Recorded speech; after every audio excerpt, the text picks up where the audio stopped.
With his time in office yet to mark 100 days, President Bola Tinubu has been a very busy man. This week, he approved the establishment of the Infrastructure Support Fund for the 36 states of the Federation as part of measures to cushion the effects of the petrol subsidy removal on the people. The approval was disclosed in Abuja at the monthly meeting of the Federation Account Allocation Committee, where 907 billion was shared among the 3 tiers of government for the month of June. The National Economic Council has also resolved to do away with the National Social Register used by the Muhammadu Buhari administration to implement its conditional cash transfer. The decision came as the federal government announced that it would distribute 252,000 metric tons of grains to states at subsidized rates in a continued effort to assist the citizenry amid hardship occasioned by removal of petrol subsidy. Well, joining us on the morning show to discuss the president's approval of the establishment infrastructure is Dr.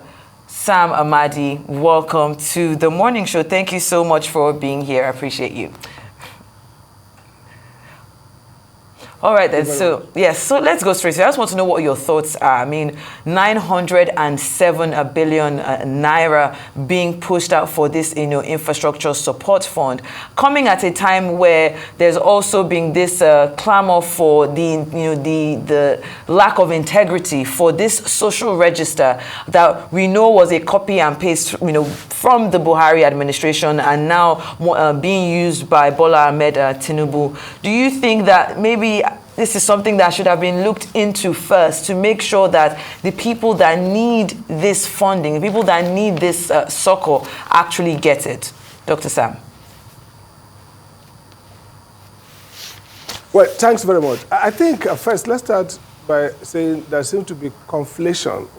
There seem to be conflicting two things. One, the normal policy interventions to drive the economy, to reduce poverty, to grow the economy sustainably, and the specific interventions to cushion the impact of subsidy removal.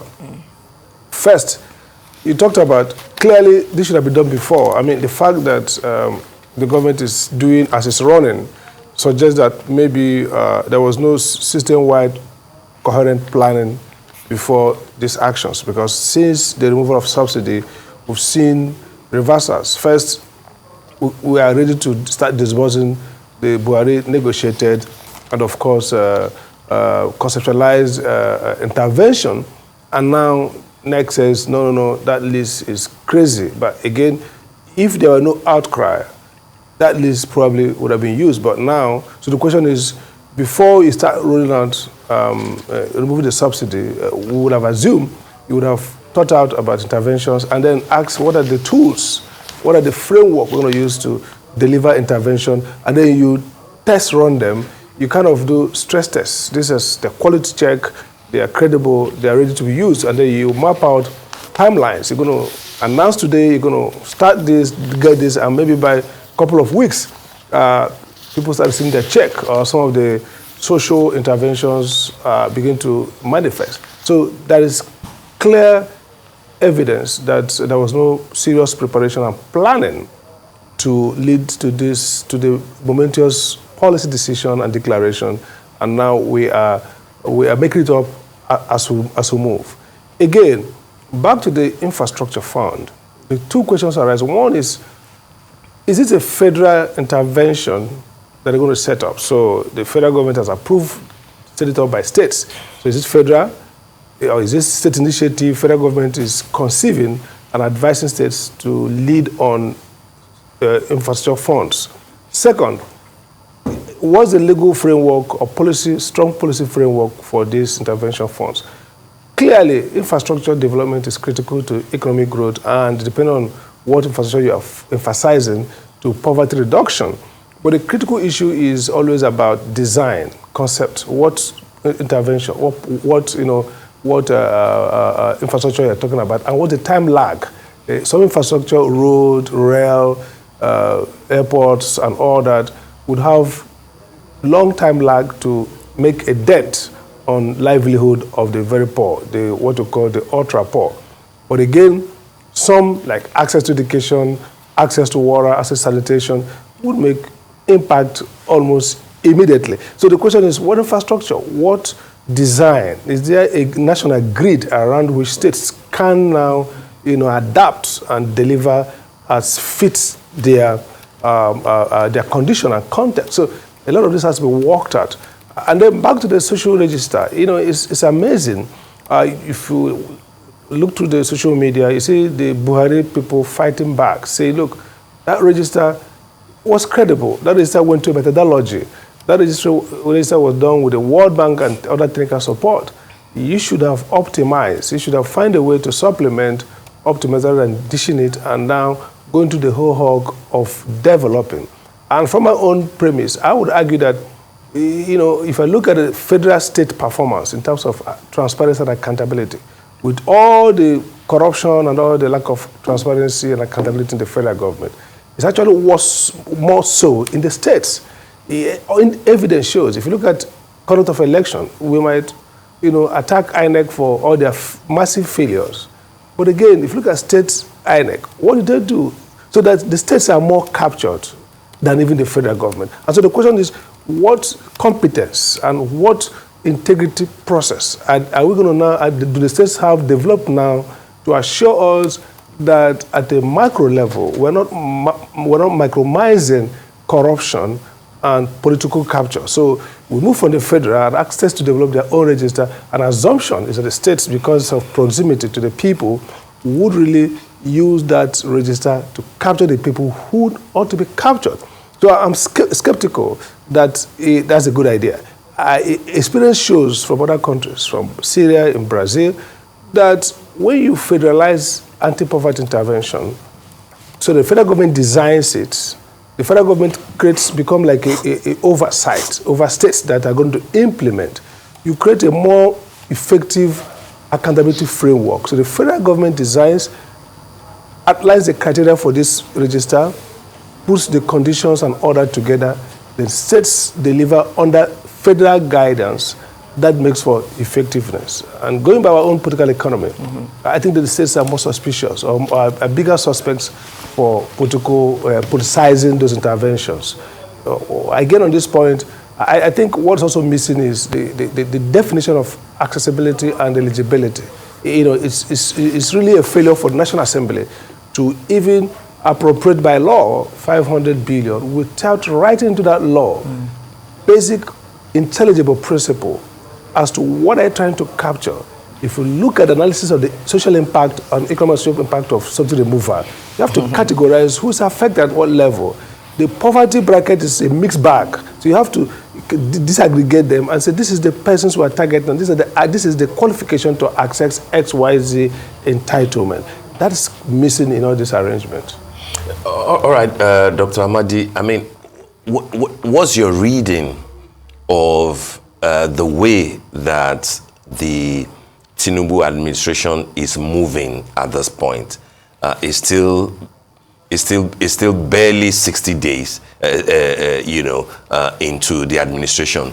The ministers are nowhere to be found. The list was meant to have been sent to the National Assembly, and National Assembly has said that there's no list and everything, and therefore Nigerians are left with the thoughts of the president, and then what Mr. Dele Alake, who is the spokesperson of the president, dishes out in the endless, number of press releases that is pushing out.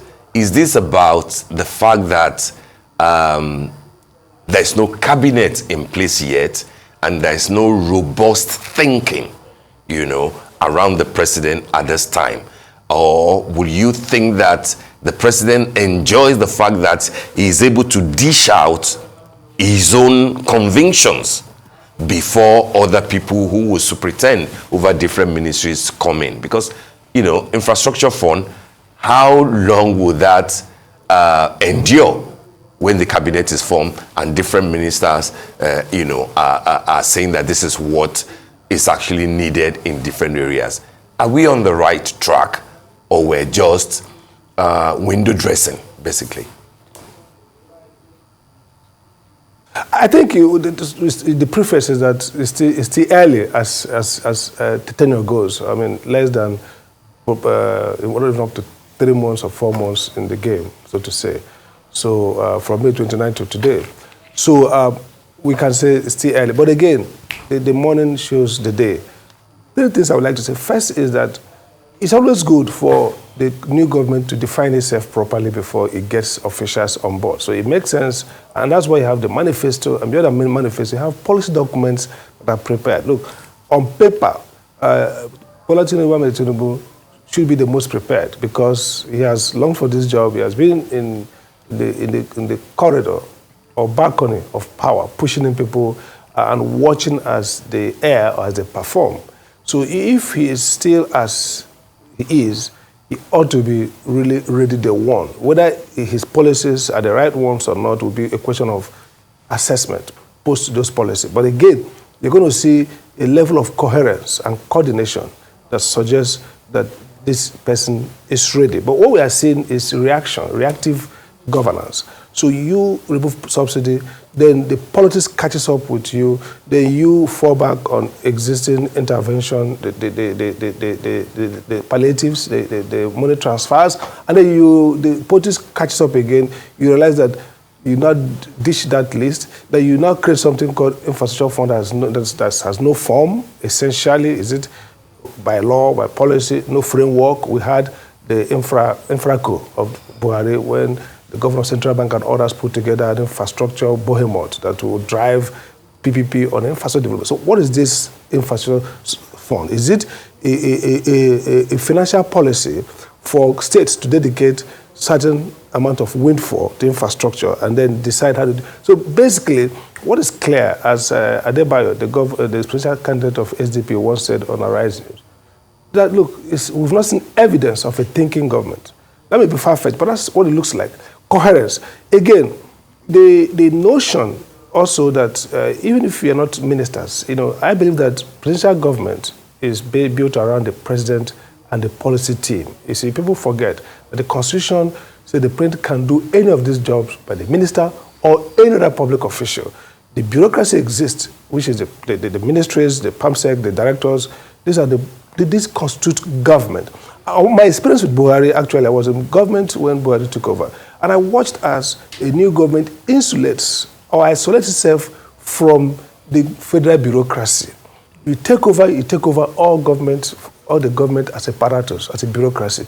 And then you use them with your select policy team. So the first announcement, the chief of staff, the SAs that the president has gotten, this constitute the policy engine. And so even if we are not seeing effective implementation because the cabinet is not fully formed, we will be seeing coherent policies showing that this team has thought about the consequences, has designed interventions that will mitigate and do. So coherence is first thing. Whether at the end of the day, you might not, the plan of the policy and its performance, there's a world of difference. So we might see that the policy didn't deliver and is revised, but you can do an assessment and say, are we seeing coherence? Is it that, are these people thought through this process? Are they unleashing gradually policies that show that the one follows from A follows from B follows from A, C follows from B, and so on and so forth? That's really what I think is a worrisome development, that we are seeing staccato, ideas being thrown about. We move from this agriculture, fertilizer to farmers. Look, fertilizer to farmers is not a response to removal of subsidy in the short to medium term. That's part of a larger response to food security. But again, you have to say, this is the problem now, is the subsidy. This is the impact we have charted. This is what we know that this will result in terms of constraining mobility and constraining perhaps economic transactions that may lead to low GDP growth. And again, worsening inequality and poverty. And therefore, CNG cars, we're going to convert, this is a timeline for creating the conversion centers so that there'll be significant migrations to CNG, which will lower the cost and create alternatives, and which will also force down some of the fuel costs, because with low demand and more supply, price may likely go down. And this is our response in terms of buses for mass transport. This is how we're going to ensure that these poor people we identify, who will be most affected, will provide services at a level of local government in terms of public health care, access to education. Now we are seeing increase in school fees, which from economics of it may look reasonable to help to drive development in the education sector. But again, they all impact on these same common people. So what we're not seeing is that the subsidy removal politics has now been reached so large that there's really no way to track the impact of these interventions, because they are interventions that are sector-wide, that respond to all the issues around low productivity. We need better infrastructure to grow the economy. We need more social services to even improve human development. They are not really targeted, designed, well-considered interventions to deal in the short to medium term with the evident impact of the subsidy removal. So for me, I think this is not a problem of no cabinet. This is a problem that perhaps the politics of this moment is crowding out the governance imperatives, in the sense that we have not got people sitting down together and thinking through and releasing these policies to address this clearly understood problem, the short term, medium term. And then you release a bigger sector-wide interventions that are targeted to your overall strategy to grow the economy in a sustainable manner and to reduce poverty and stabilize the country. So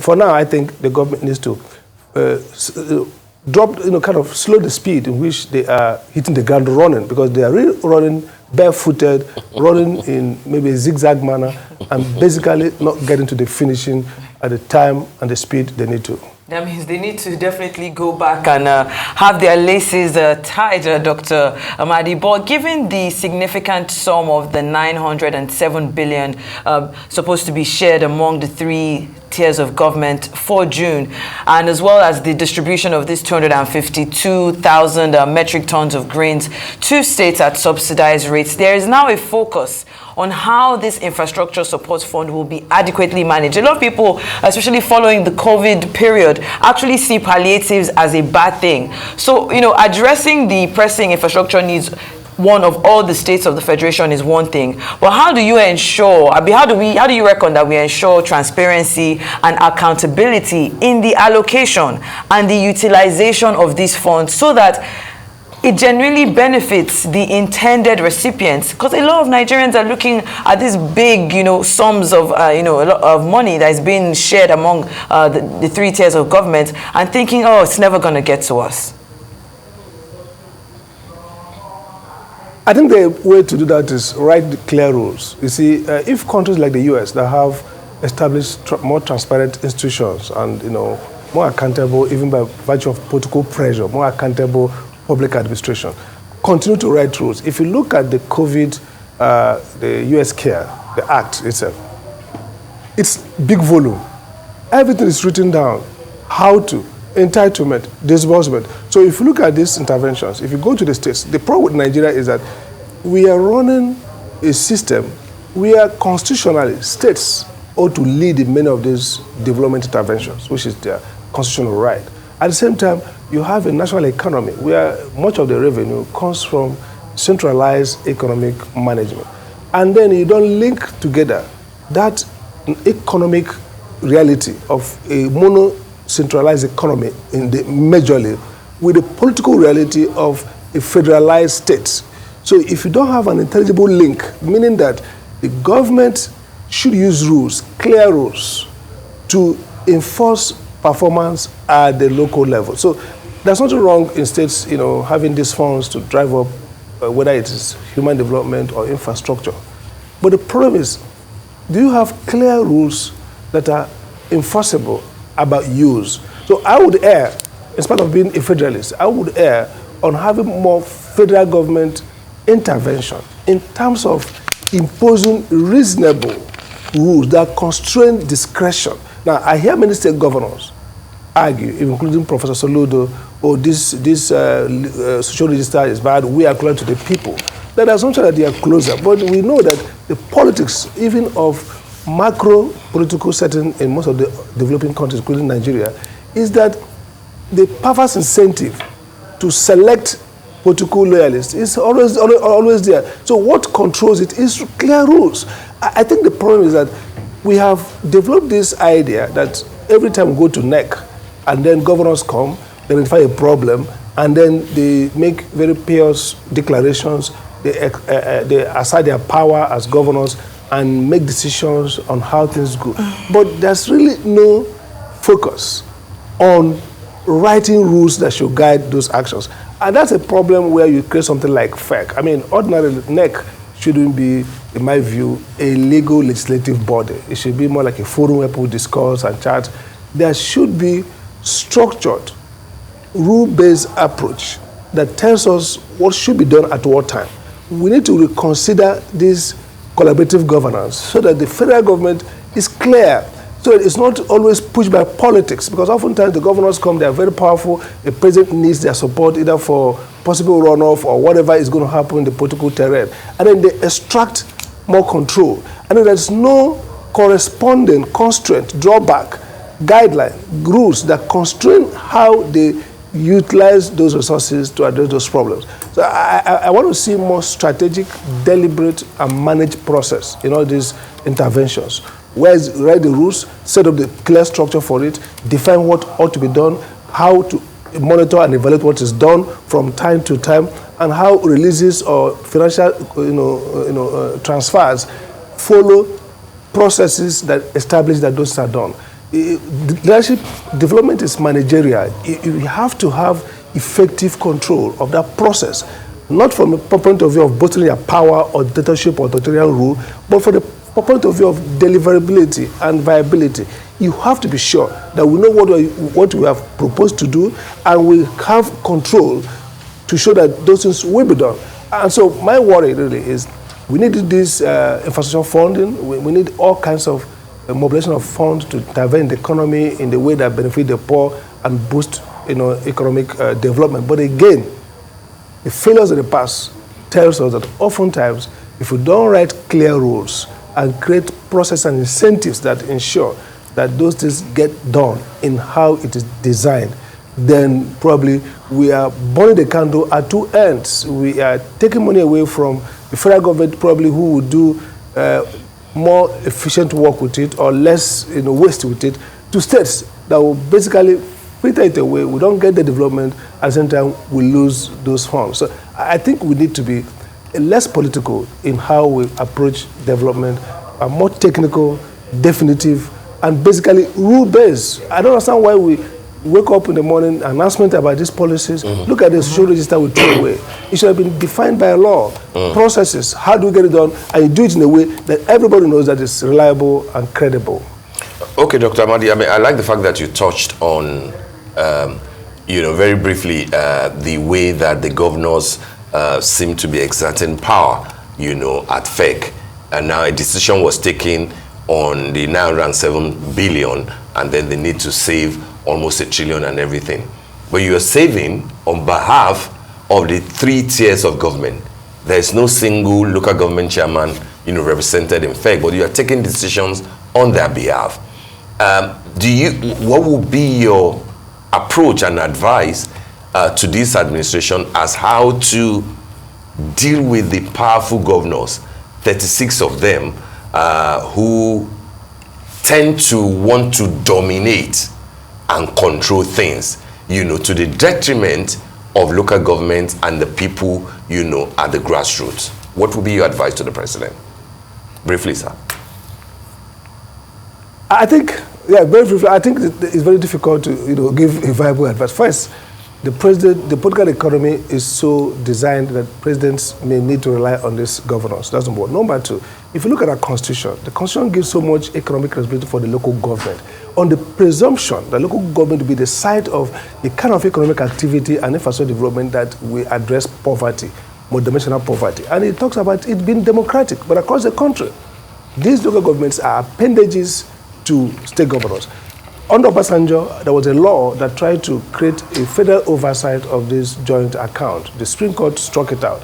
So presidents are now left with 3 things. One, they have to be very credible and govern well, and therefore have popular support, so that they can use their political weight to kind of force governors to align to federal policy.